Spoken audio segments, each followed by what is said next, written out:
Dit Gaëlle, pourquoi j'ai l'impression de porter toute la charge tout le temps ? Pourquoi tu as l'impression de porter toute la charge tout le temps ?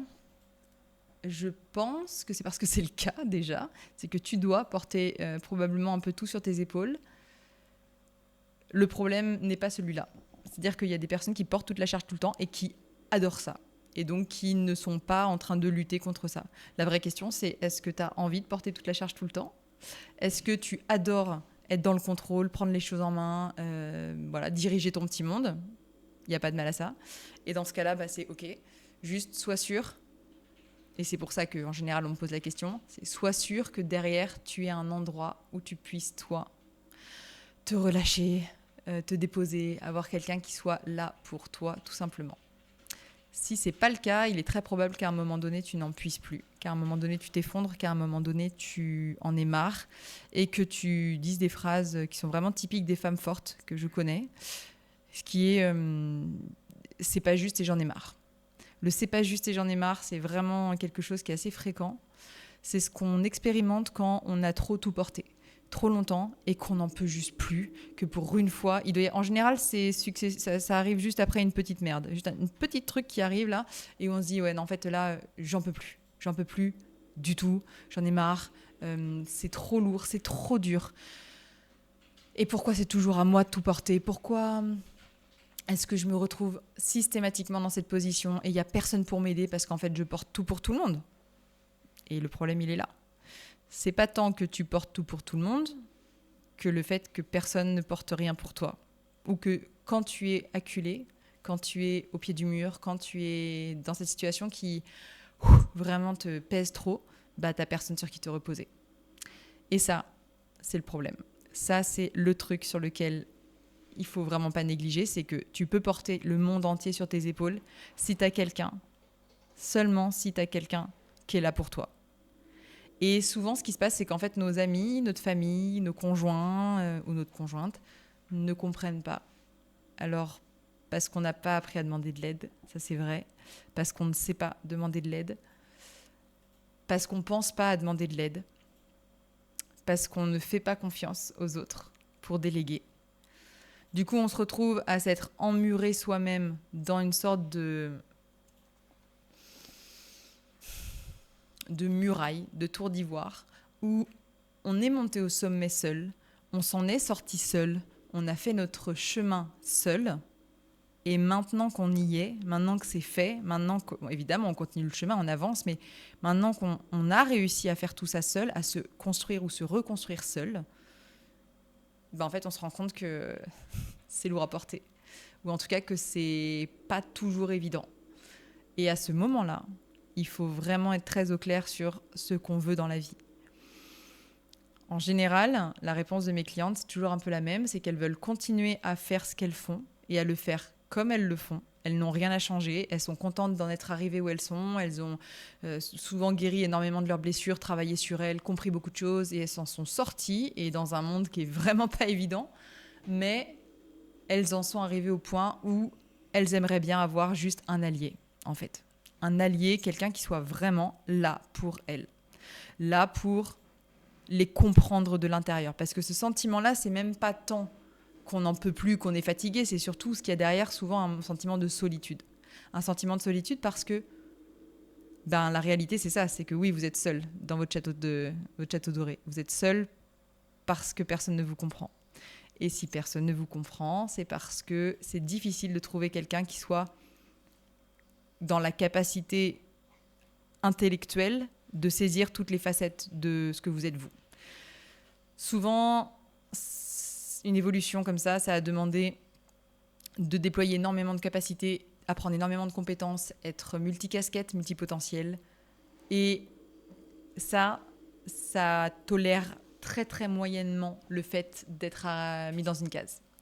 Donc quand on va voir un coach, un psy ou un thérapeute, s'il a le malheur de vouloir nous mettre dans une case, s'il a le malheur de nous restreindre, de nous brider, d'essayer de nous faire travailler sur un seul aspect de notre personnalité, ça va être compliqué. Ça va fonctionner parce qu'en fait tout fonctionne avec des femmes comme ça. Moi, mes clientes, tout fonctionnerait avec elles. C'est juste que c'est pas le plus adapté. Elles peuvent aller voir des psys, des coachs, des thérapeutes. Ça va fonctionner parce qu'elles s'adaptent à la personne qui est en face d'elles. Elles s'adaptent complètement à la fois à leur public et même aux personnes qu'elles embauchent. Elles sont capables de faire ça, mais c'est pas le plus optimal parce qu'elles ne sont pas que entrepreneuses, que cadres ou médecins, avocates ou quel que soit le métier. Elles sont ça, et pendant qu'elles sont ça, dans leur travail, elles sont aussi en même temps mères, sœurs, filles, amies, amantes, copines, femmes, épouses, etc., etc. Tout est totalement imbriqué et se lie tout le temps. Tout le temps. Ça veut dire que forcément, si on essaie de prendre le problème par un seul de ces aspects, on va passer à côté du truc de fond. Et en fait, on n'a pas forcément besoin de leur dire quoi faire. Ces femmes-là, elles savent quoi faire. Si elles n'arrivent plus à un moment donné à sortir la tête de l'eau, c'est juste parce qu'elles se sentent seules. Parce qu'elles ont besoin que quelqu'un, pour une fois, reconnaisse qu'elles sont en train de vivre quelque chose de difficile et que non, c'est pas plus facile pour elles. Elles ont besoin que quelqu'un, enfin, comprenne ce qu'elles sont en train de vivre et reconnaisse à quel point... Alors, elles ont du mérite, c'est vrai, mais pas que. À quel point elles sont face à une difficulté et on n'a pas besoin de leur donner une solution. On n'a pas besoin de leur trouver 14 possibilités différentes pour qu'elles puissent choisir la meilleure pour elles. C'est pas ça. Elles ont juste besoin d'un endroit, d'un moment pour juste souffler et déposer pendant 3 minutes toute la charge émotionnelle, la charge mentale qu'elles se trimballent depuis des lustres.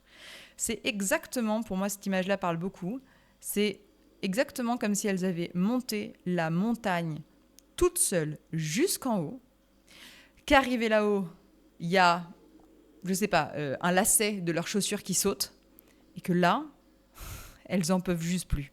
Parce qu'elles viennent de se taper toutes seules la montée, le bivouac, porter la tente, porter enfin, vraiment tout. Elles ont tout fait toutes seules, trouver le chemin, éviter de se viander ou bien se viander et remonter, tout ça toutes seules. Et au moment où le lacet casse, elles en peuvent juste plus, c'est juste la goutte de trop. En réalité, si le lacet avait cassé en tout début de balade, il ne se serait rien passé. Elles auraient changé le lacet, elles ont probablement d'ailleurs 3 mètres de corde sur elles parce qu'elles prévoient tout, ces femmes-là, et ça aurait été tout bon.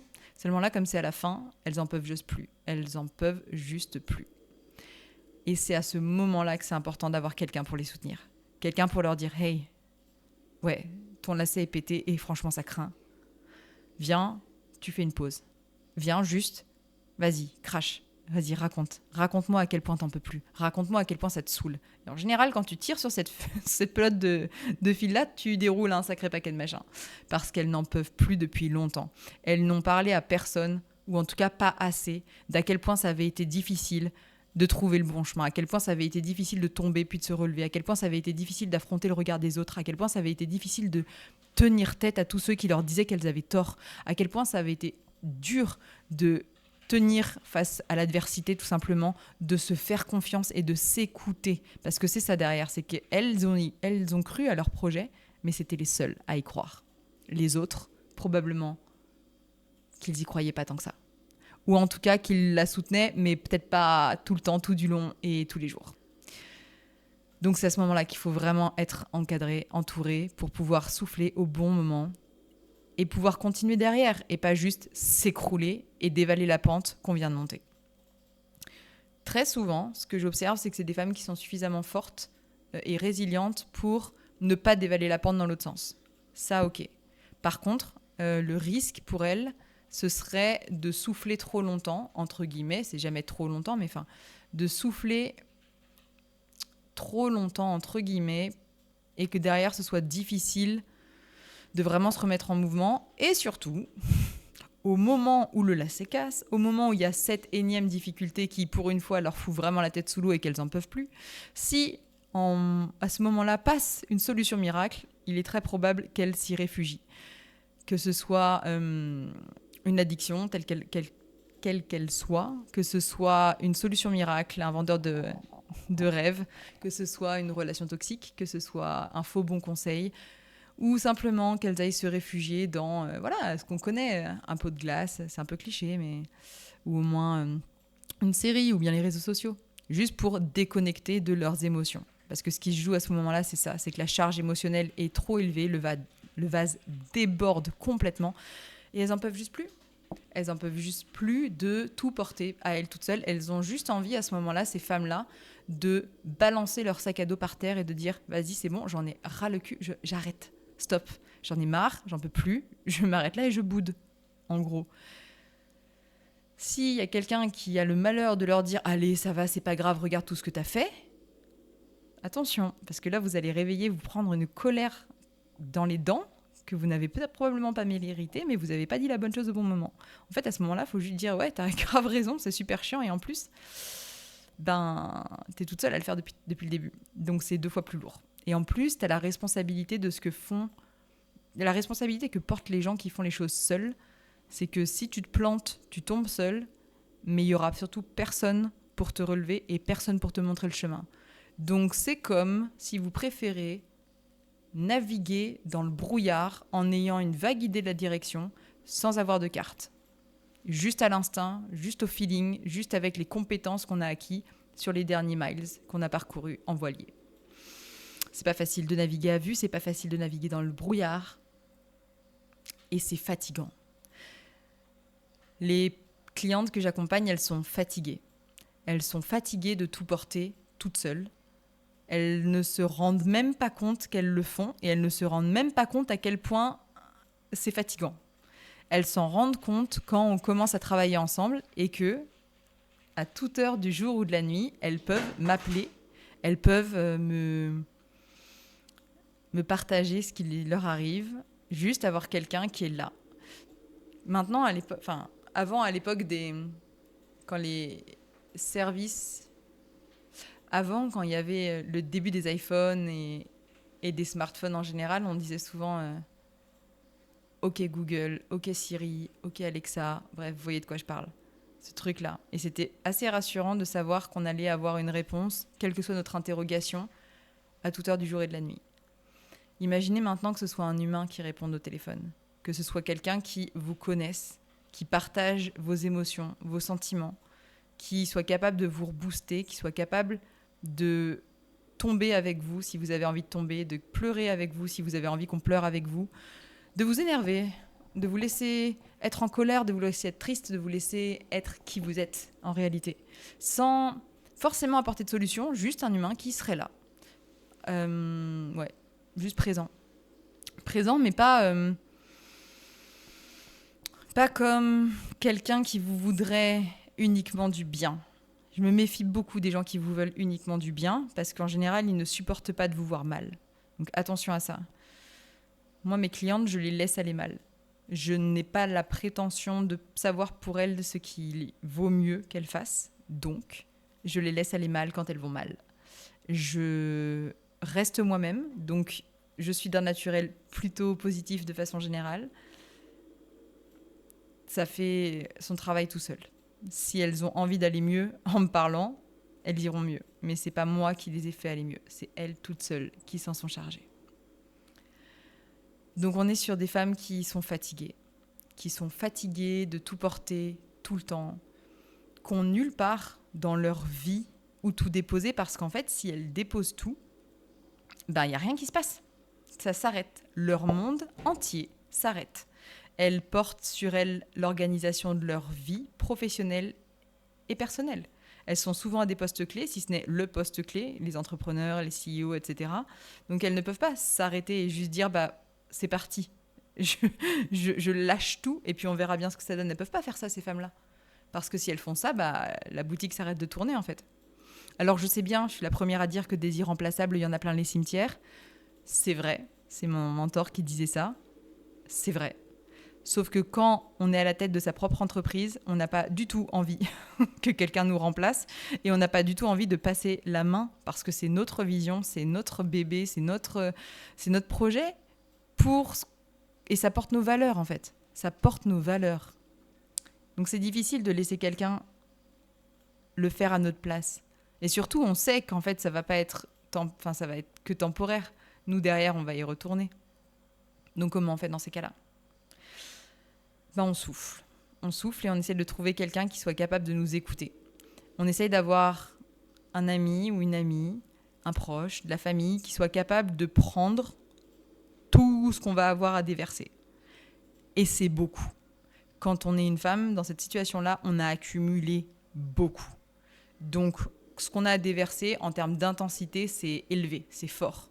Si en face, il n'y a pas quelqu'un qui est armé, solide et stable, il est très probable qu'on l'emporte avec nous, que le flot de tout ce qu'on a à dire fasse céder le barrage qui est en face et qu'on l'emporte avec nous.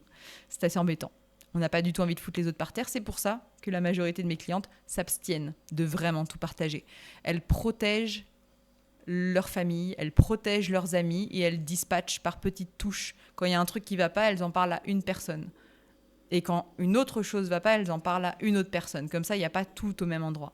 Parce qu'elles ont l'impression que personne n'est capable de contenir tout ce qu'elles sont. Et je pense qu'elles n'ont pas complètement tort. Je pense qu'elles ont raison. Je pense qu'elles savent, à juste titre, qu'en face, pour trouver quelqu'un qui soit capable de les... Vraiment, alors j'aime pas ce mot-là, mais les accueillir, ça fait très psy, tout ça. Mais trouver quelqu'un en face qui soit capable de tenir le choc de tout ce qu'elles ont à dire, de pas plier, de pas essayer de leur trouver de solution, de pas essayer de les sauver, de juste être là et tenir comme un phare dans la tempête. Ce truc-là, c'est pas si facile. Du tout. De fait, forcément, on va être dans des schémas où elles sont plutôt seules, où elles sont plutôt à gérer seules ce moment-là, cette tempête-là. Moi, ce que je leur offre, c'est un espace, une personne, mes épaules, pour se déposer. C'est ça que je fais, en fait. Quand je dis que je suis conseillère particulière, c'est de ça que je parle. C'est être leur phare dans la tempête, être leur épaule quand elle s'écroule, être leur sherpa dans la montagne, être cette personne qui va pouvoir tout entendre, tout écouter, tout supporter et qui va être non pas là pour, encore une fois, les sauver, les aider, les guérir, les transformer, les je sais pas quoi, juste être là pour les faire briller.